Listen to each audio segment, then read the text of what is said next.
যে প্রবাসী টাকায় আমাদের বাংলাদেশের অর্থনৈতিক চাকা সচল থাকে, যে প্রবাসীদের টাকায় বাংলাদেশের বড় বড় রাঘব গোয়ালরা, দুর্নীতিবাজরা বহির্বিশ্বে গিয়ে বিলাসবহুল বাড়ি কিনে বাংলাদেশে অর্থ পাচার করে, আজকে প্রবাসীদের যে দুরবস্থা, সে দুরবস্থার দায় কে নেবে? আসসালামু আলাইকুম রহমতুল্লাহ বারাকাতু। আমি বলছিলাম, গত 2 দিন আগে সৌদি প্রবাসী ভাইয়ের মা ইন্তেকাল হওয়ার পর, তার মা মারা যাওয়ার পর সে তার মাকে শেষবারের মতন দেখতে না পাওয়া কতটা কষ্টের, কতটা যন্ত্রণার, কতটা হৃদয় বিদারক, এটা আসলে যার মা নেই সে বুঝে। একজন প্রবাসী যখন সে প্রবাসে আসে, তার পরিবারকে ছেড়ে, তার বাবা মাকে ছেড়ে, তার স্ত্রী সন্তানকে ছেড়ে তার কতটা কষ্ট হয়, এটা শুধুমাত্র আরেকজন প্রবাসী বুঝতে পারবে এটার কষ্টটা কি জিনিস, এটার দুঃখটা কি জিনিস। তারপরে শত কষ্ট চাপা দিয়ে একজন প্রবাসী তার পরিবারের সুখের দিকে তাকিয়ে এই প্রবাস জীবনে দিন রাত কষ্ট করতে থাকে, পরিশ্রম করতে থাকে, শুধুমাত্র যেন তার পরিবারের মানুষগুলা ভালো থাকে। কিন্তু যখন দিন শেষে তার পরিবারের সাথে বাংলাদেশের অভ্যন্তরীণ সমস্যার কারণে একজন প্রবাসী ভাইয়ের মায়ের ইন্তেকাল হলো, আর সে খবরটা জানতে পারলো না, বর্তমান যুগে এসে, আধুনিকতার যুগে এসে, ইন্টারনেটের যুগে এসে সেই ইন্টারনেট ব্যবস্থা না থাকার কারণে তার মাকে সে শেষবারের মতন দেখতে পারলো না। একে তো সৌদি থেকে বাংলাদেশে যাওয়া সম্ভব না, তার মধ্যে যে একটা শেষ সুযোগ ছিল যে হ্যাঁ, ভিডিও কলে আমি আমার মাকে শেষবারের মতো দেখব, এই যে শেষ দেখাটা দেখতে পারলো না, এটা দায় কে নেবে? যারা বাংলাদেশে ডিজিটালের কথা বলেন, কাদের টাকায় বাংলাদেশ ডিজিটাল হয়? এই রেমিটেন্স যোদ্ধাদের মাধ্যমেই তো। এই প্রবাসীদের টাকায় তো বাংলাদেশ ডিজিটাল হচ্ছে। এই প্রবাসীরাই তো বাংলাদেশের নাম পৃথিবীর বুকে উজ্জ্বল করতেছে। এই প্রবাসীরাই বাংলাদেশকে পরিচয় করিয়ে দিচ্ছে তারা বাংলাদেশী। আপনারা যারা রাঘব গোয়াল, আপনারা একজন প্রবাসীর মাকে দেখার শেষ সুযোগটাও করে দিতে পারলেন না। একজন প্রবাসী আমাদের দেশের যে সিস্টেম, বাংলাদেশের যে সিস্টেম, এই সিস্টেমের কাছে কি পায়? প্রবাসীর তো কোনো মেধা নাই, প্রবাসীর তো কোনো কোটা নাই, তাহলে প্রবাসীর কি পায়? প্রবাসী পায় দেশের মধ্যে লাঞ্ছনা আর হচ্ছে অপমান। একজন প্রবাসী যখন প্রবাস জীবনে আসে, প্রতিটা ধাপে ধাপে তাকে লাঞ্ছিত করা হয়। আবার যখন তার একটা স্বপ্ন নিয়ে এসে বাড়িতে যায়, প্রতিটা ধাপে ধাপে তাকে আবার লাঞ্ছিত করা হয়। এমনকি এয়ারপোর্টটা যখন ক্রস করে, তখন সে যে স্বপ্নগুলো নিয়ে বাড়িতে যায়, যে মালসাবানাগুলো নিয়ে যায়, সেটাও ঠিক মতন পায় না। কিভাবে পাবে? কারণ এয়ারপোর্টের ভিতরেই তো কত বড় বড় চোরের সদস্য। অনেকেই বলে যে না, এয়ারপোর্টে কোনো কিছু হয় না। যারা ক্ষমতাসীন আছেন তাদের মধ্যে যারা এই এয়ারপোর্টের দায়িত্বে থাকে, তারা বলে যে আসলে যদি প্রমাণ পাওয়া যায়, এমন অহরহর প্রমাণ তো আছে, কিন্তু আপনারা কি এটা বন্ধ করতে পারছেন? এমন অহরহর প্রমাণ তো আছে। জাতির জনক শেখ মুজিবুর রহমান বলছিল যে সবাই পাইছে স্বর্ণের খনি, আমি পাইছি চোরের খনি। তা আসলে বাংলাদেশে যখন এই ধরনের চোরের খনি পাওয়া যাবে, সেটা নিজের কম্বলটাও পায় নাই। তো এমন চোরের দেশে দেশ কখনো ডিজিটাল হওয়ার কথা না। লুটপাট করে যদি সব খেয়ে ফেলে, তাহলে ডিজিটাল হবে কিভাবে? ডিজিটাল হওয়ার কি কোনো সম্ভাবনা আছে? একজন প্রবাসী সে দেশে যাওয়ার পরে তার মালসাবানাগুলা, তার লাগেজগুলা ভেঙে ভিতরে কেটে সব কিছু রেখে দেয়। এটা এখন পর্যন্ত কোনো যারা এয়ারপোর্টে কাজ করেন, তারাও এখন পর্যন্ত এই তথ্যটা দিতে পারেনি। এই চোরদেরকে এখন পর্যন্ত থামাইতে পারেনি। মানুষের স্বপ্নগুলা কেউ ভঙ্গ করতেছে। এই চোরেরা তো জানে না আসলে একজন প্রবাসী কতটা কষ্ট করে। যারা ওইটার পদে থাকে, যারা এয়ারপোর্টের দায়িত্বে থাকে, তারাও জানে না একজন প্রবাসী কতটা কষ্ট করে। কারণ তারা তো প্রবাসীর কষ্ট দেখেনি। তারা দেখেনি 50 ডিগ্রি 55 ডিগ্রি তাপমাত্রা। তারা কখন তাদের গায়ে সেই তাপমাত্রা লাগায়নি।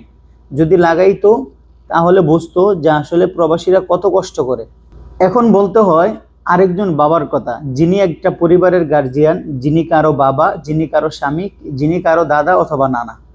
একজন ওমান প্রবাসী গত 2 দিন আগে সে ইন্তেকাল করছে, কিন্তু ইন্তেকালের আগে তার অসুস্থতার কথা সে পরিবারের সাথে বলতে পারেনি, ইন্টারনেট ব্যবস্থা বন্ধ থাকার কারণে।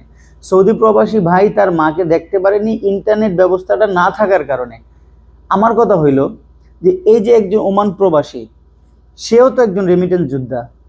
শুধু সেই না, পৃথিবীর বাংলার বাহিরে যত মানুষ আছে প্রবাসী, সবাই তো রেমিটেন্স যোদ্ধা। তাদের টাকায় তো বাংলাদেশের অর্থনৈতিক চাকা সচল থাকে। তাহলে আজকে তাদের সুযোগ সুবিধাটা গেল কই?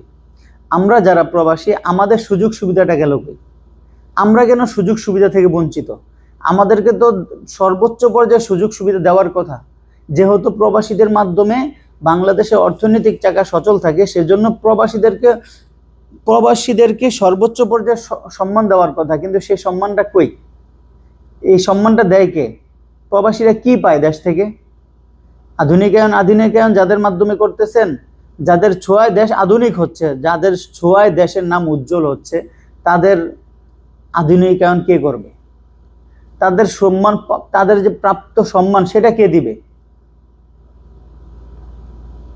মনে হয় একজন প্রবাসী যখন বিদেশের মাটিতে আসে, আসার পরে সে যেভাবে কামলা দেয়, যখন নিজের দেশে যায় তখন তার কামলা মনে করে সবাই।